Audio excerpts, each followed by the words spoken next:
ఈరోజు ఉదయం 8:30 గంటల సమయంలో వింజమూరు టౌన్లో వైశాఖ బజార్లో ఉంటున్న సంక్రాంతి పూజిత అట్లాగే వాళ్ళ అమ్మ కాంతమ్మ వీళ్ళిద్దరి మీద కూడా కొబ్బరి బొండాలు నరికే కత్తితో ఒంటేరు నాగరాజు అనే వ్యక్తి దాడి చేశాడు. ఈ దాడికి గల కారణాలని మేము విచారిస్తే ఈ సంక్రాంతి పూజిత అనే అమ్మాయి ఏందో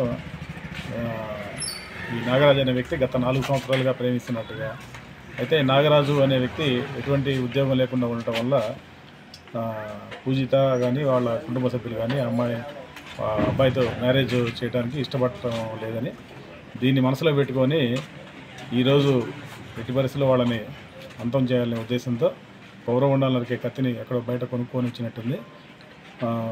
మార్నింగ్ ఇంట్లో ఉంటున్న వాళ్ళిద్దరిపైన కూడా దాడి చేశాడు.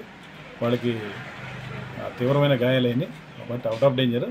కానీ కత్తితో దాడి చేయటం వల్ల కాంతమ్మ అనే మహిళకు కూడా హ్యాండ్ ఫ్రాక్చర్ అయినట్టుగా తెలుస్తుంది. వాళ్ళని ప్రజెంట్ ఆసుపత్రిలో ట్రీట్మెంట్ తీసుకుంటున్నారు. ఇన్సిడెంట్ జరిగిన వెంటనే అతను పరారయ్యాడు. మాకు ఇన్ఫర్మేషన్ వచ్చిన వెంటనే మేము కూడా బాధితుల్ని పరామర్శించి అట్లాగే హాస్పిటల్లో బెటర్ ట్రీట్మెంట్ ఇప్పిస్తూ ఎవరైతే నిందితుడు ఉన్నాడో ఒంటేరు నాగరాజు అనే అతని వ్యక్తికి పట్టుకునే దాని నిమిత్తం 2 స్పెషల్ టీమ్స్ ఫామ్ చేసాం. అతని నేటివ్ పామూరు ఆల్రెడీ పంపించున్నాం. సాధ్యమైనంత త్వరగా అతన్ని అరెస్ట్ చేస్తాం. అట్లాగే ఈ విషయం మీద కూడా నాన్ అవైలబుల్ కేసు 307 కింద కేసు నమోదు చేస్తున్నాం.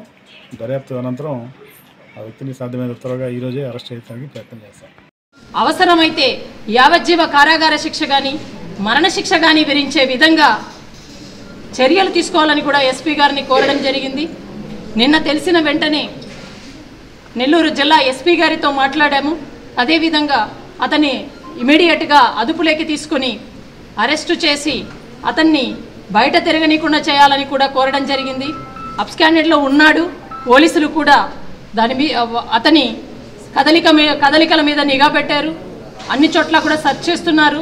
వీలైనంత త్వరగా పట్టుకుంటామని చెప్పారు. అయితే ఇప్పుడే నేను అమ్మాయిని వాళ్ళ మదర్ని పలకరించడం జరిగింది. వాళ్ళు ప్రాణభయంతో ఇబ్బంది పడుతున్నారు. బయటికి వస్తే అతను ఏం చేస్తాడో అని భయపడిపోతున్నారు. తర్వాత కూడా నువ్వు ఎవరినైనా పెళ్లి చేసుకుంటే కూడా నేను బతకనివ్వను అంటున్నాడు.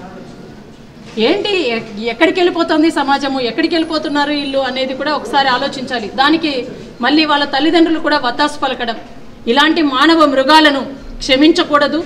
చట్టంలో ఉన్న కొన్ని లొసుగుల వల్లనే, చట్టాలు స్ట్రాంగ్గా లేకపోవటం వల్లనే ఇలాంటి కిరాతకులు, నీచులు, అదేవిధంగా ఇలాంటి దుర్మార్గులు ఉన్మాదుల్లాగా ప్రవర్తిస్తూ మహిళల మీద, ముఖ్యంగా యువతుల మీద ప్రేమ పేరిట, ఆకర్షణ పేరిట వారిని ఏ విధంగా వీలైతే ఆ విధంగా, ఆఖరికి వారికి లొంగకపోతే చంపే విధంగా ఏ విధంగా అయితే ఇంత దాడులకు పాల్పడుతున్నారో ఇలాంటి వారి మీద కఠినంగా చర్యలు తీసుకోవాలి.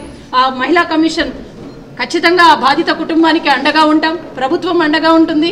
ఆ యువతి కానివ్వండి, వాళ్ళ తల్లి కూడా కోలుకునే విధంగా ఆరోగ్యశ్రీ ద్వారా కూడా వైద్య సేవలు అందిస్తున్నారు.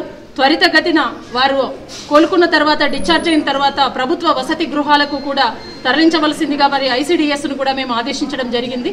ఎటువంటి సమస్య ఉన్నా సరే మహిళా కమిషన్ వారి వెన్నంటి ఉంటుంది.